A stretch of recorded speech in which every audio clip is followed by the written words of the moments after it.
셀 업체 이야기 한번 넘어가 볼까요? 예. 공식적으로 이제 커버를 하시는 셀 업체는 LG 에너지 솔루션 하나여가지고, 그러니까 뭐 다른 뭐 3사 이렇게 막 비교해 보면 좋을 것 같기는 한데, 뭐 그래도 이제 애널리스트 분들은 본인이 쓴 자료 내에서만 이렇게 또 이야기를 해야 하니까.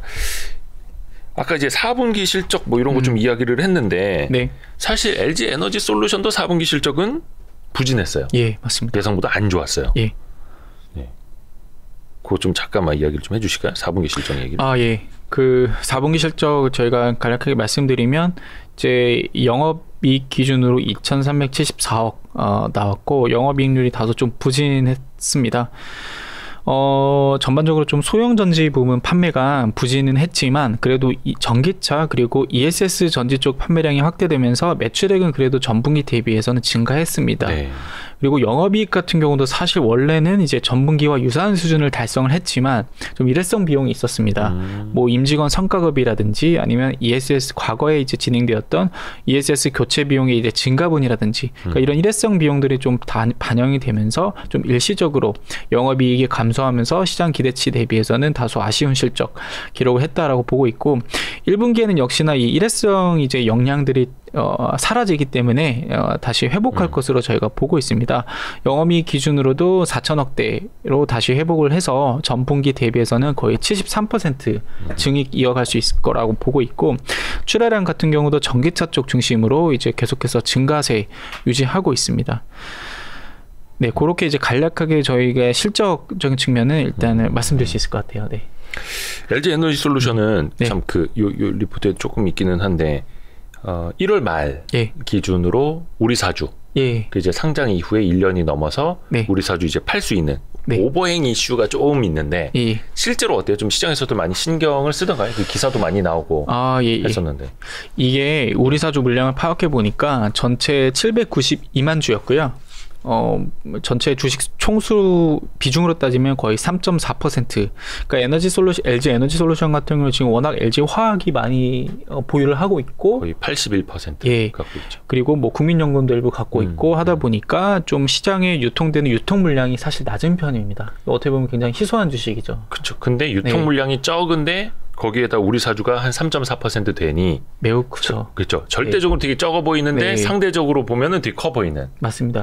그래서 저희도 당연히 이제 1월 30일 날 그 락업 해제가 됐습니다. 보호예수가 해제가 됐고 그때부터 이제 임직원분들이 이제 아무래도 팔 수 있기 때문에 당연히 뭐 공모가가 30만 원이었고 이제 그 당시 뭐 40만 원 후반대 뭐 50만 원 왔다 갔다 하는 가격이었으니 매도 요인이 충분했고요. 그렇죠. 그래서 저희도 이제 그 1월 30일 이후로 좀 생각보다 많이 매도 물량이 쏟아질 걸로 예상을 했는데 생각보다 매도 물량이 많지는 않았던 것 같아요. 지금까지도. 네, 아무래도 조금 주가가 또 최근에 좋다 보니까 더 보자. 네, 아마 그런 걸로 저희는 회사 더 다니자. 이렇게 하고 주장을 하고 있고요. 그리고 생각보다 이제 수급을 보더라도 외국인이 계속 매수세가 이어졌습니다. 네, 1월 30일 이후로. 그래서 전반적으로 보호예수 해제에 따른 주가 하방 압력은 제한적이었다라고 보고 있습니다. LG 에너지 솔루션은 지금 목표 주가 60만 원 쓰고 계세요. 네네네. 요거는 잠시만요. 한번 밸류에이션 같은 걸 한번 볼까요? 어느 정도 되는 상황인지. PER이 23년 기준으로 한 70배 나오는구나. 그렇죠. 요 정도면 여기는 어때 목표 주가 뽑을 때 거의 주로 PER로 하세요? EV EBITDA를 적용하고 있습니다. 일단 기본적으로 워낙 이제 초기에 이제 성장 산업이기 때문에 단위 캐펙스가 지금 많이 들고 있고요. 이제 수익성이 아직 좀 올라오지 않은 상황이기 때문에 이 감가비 비중을 고려해야 되기 때문에 좀 EV EBITDA 멀티플을 사용해서 저희가 밸류에이션을 하고 있습니다. 투자하는 걸 좀 감가상각하는 걸 감안을 해야 되니까. 그래서 지금 60만 원 목표 주가 쓰고 있는데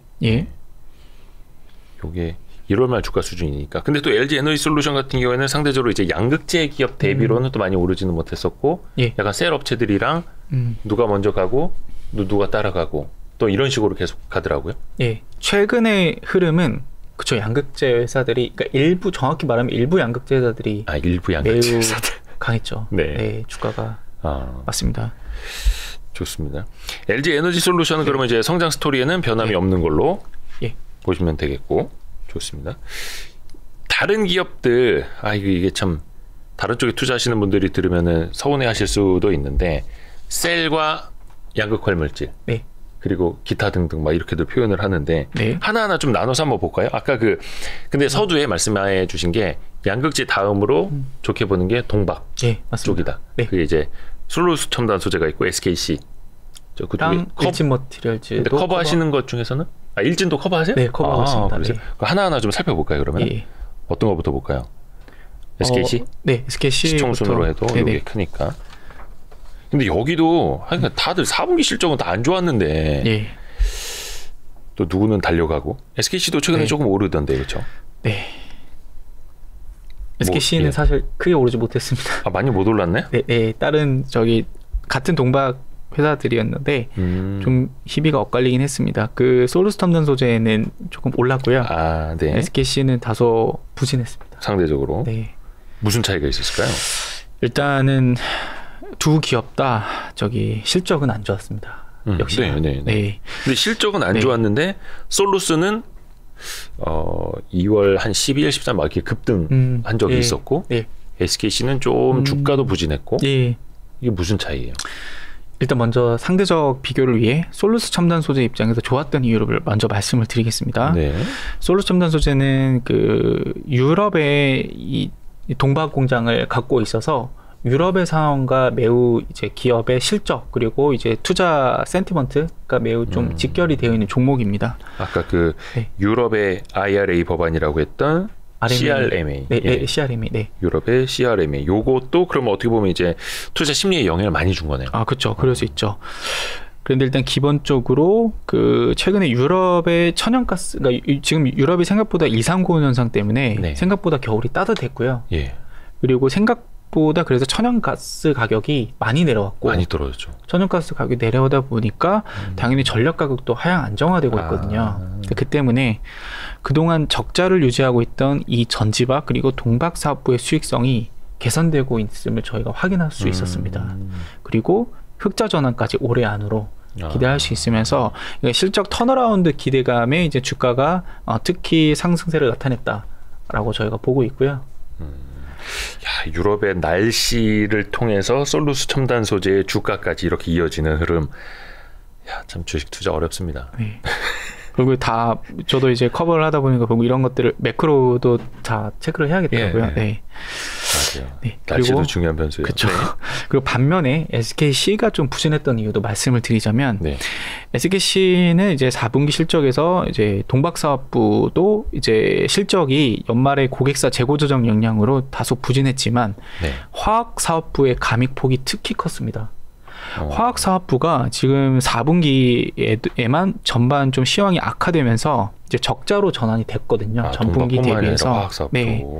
그리고 화학 부문이 올해 1분기에도 이 시황 부진이 지속이 되면서 적자가 유지될 것으로 저희가 보고 있어서 전체 실적 부진을 지금 견인하고 있기 때문에 SKC 같은 경우는 상대적으로 좀 더 주가가 부진했던 측면이 있습니다.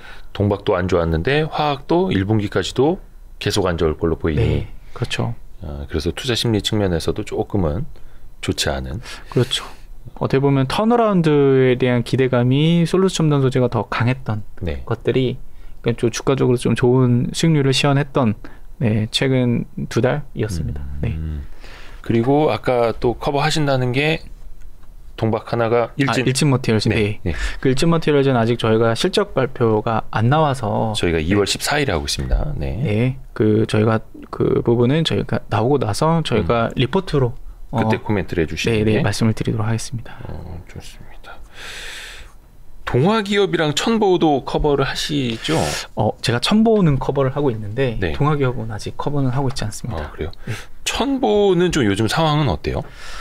천보 같은 경우는 이제 두 가지 사업부가 좀 부진한데 그 4분기 실적 역시는 아직 안 나왔습니다. 그래서 제가 아직 리포트를 아직 쓰지는 못해서 나중에 좀 더 자세한 내용은 제가 리포트로 말씀을 드리겠지만 최근에 좀 시장 상황에 따른 저의 추정치입니다. 추정을 해봤을 때는 일단 첫째 그 전자소재 사업부가 있는데요. 천보 같은 경우는 주로 LCD 소재를 납품하고 있는데 요새 LCD 업황이 계속 안 좋습니다. 그렇죠. 디스플레이 쪽이 특히 안 좋죠. 그래서 역시나 4분기에도 좀 안 좋은 쪽으로 영향을 끼칠 거라고 보고 있고, 전해질 사업부도 사실 계속해서 아까 말씀드린 그 시장의 그 중국 시장 중심으로 전해질 그리고 첨가제 쪽의 판가가 계속해서 내려오는 상황이기 때문에 첨보 같은 경우도 좀 가격 쪽 측면에서 좀 하락이 불가피할 것으로 저희가 추정을 하고 있고, 그 판매 물량 같은 경우도 4분기 때 저희가 좀 중국 고객사들 중심으로 해서 조금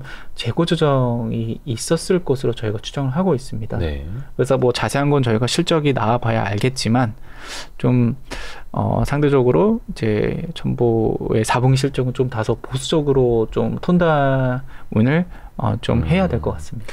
그러니까 중국 고객사가 재고 조정을 했다라는 건 첨보의 전해질이나 첨가제를 좀 덜 사갔다라는 예. 뜻으로. 예.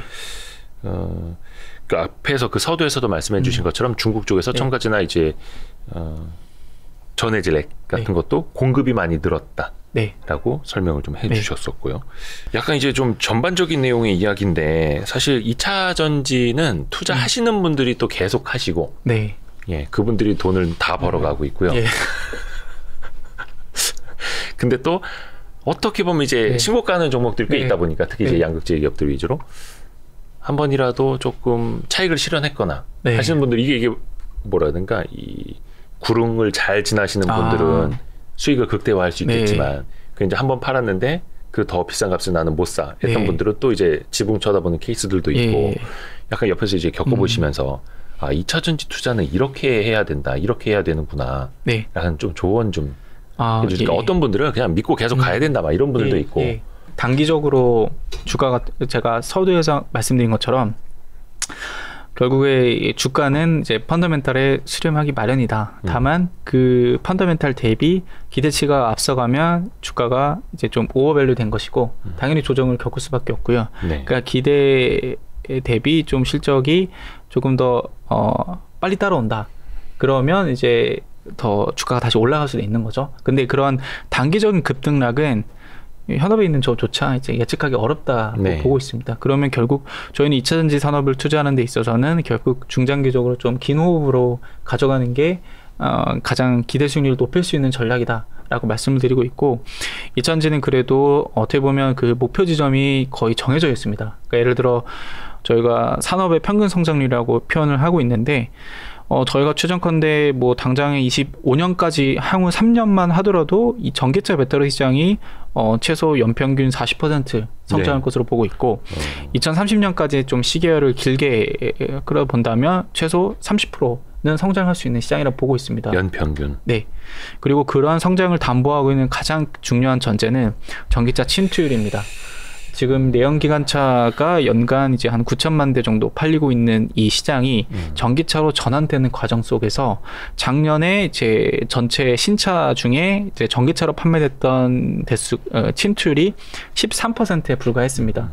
앞으로도 역산한다면 그 7배에서 8배 가까운 수준으로 이 시장이 성장을 할 수 있고, 그러한 결국에 저희가 뭐 속도 차이는 있을 수 있겠지만 결국 전기차가 100% 전환은 달성을 할 수밖에 없는, 그리고 이 전기차 시장이 결국 과거 대비 항상 역성장할 수는 없는 이런 성장, 그러니까 구조적 성장에 올라탄 섹터이기 때문에 좀 다소 좀 긴 호흡으로 좀 중장기적인 이 산업의 구조적 성장을 바라보고 좀 핵심 소재 혹은 핵심 뭐 업체들 위주로 저희가 투자 포인트를 모아간다면 좀 기대 수익률을 높일 수 있는 전략이지 않을까라고 판단을 하고 있습니다. 물론 이제 주가라는 녀석이 훨씬 더 많이 갔다가 또 되돌아올 수도 있고, 또 과거에도 보시면은 지금 신고가 가는 종목들도 고점 대비 20-30% 조정을 받는 경우가 또 자주 있었고 1년에 한 2-3번씩은 있었고, 또 항상 노이즈가 많더라고요. 뭐 마진이 축소된다. 아니면 어느 나라에서 이제 보조금을 축소한다. 보조금을 끊는다. 그래서 전기차 산업이 이제는 조금 꺾이는 것 아니냐. 근데 또 이게 지나고 나서 보면은 또 달려가고 있고. 그래서 상당히 좀 어렵기는 한데, 그래서 본인만의 좀 관점과 시계열을 가지고 투자를 하시는 게 훨씬 더 좋을 것 같습니다. 해서 한 번씩 그 전창현 연구원 통해서 이렇게 계속 업데이트 하니까 뭔가 좀 맑아지는 기분입니다. 감사합니다. 오늘도 함께 해주셔서 고맙고요. 하반기에 또 한번 뵐게요. 알겠습니다. 고맙습니다. 고맙습니다.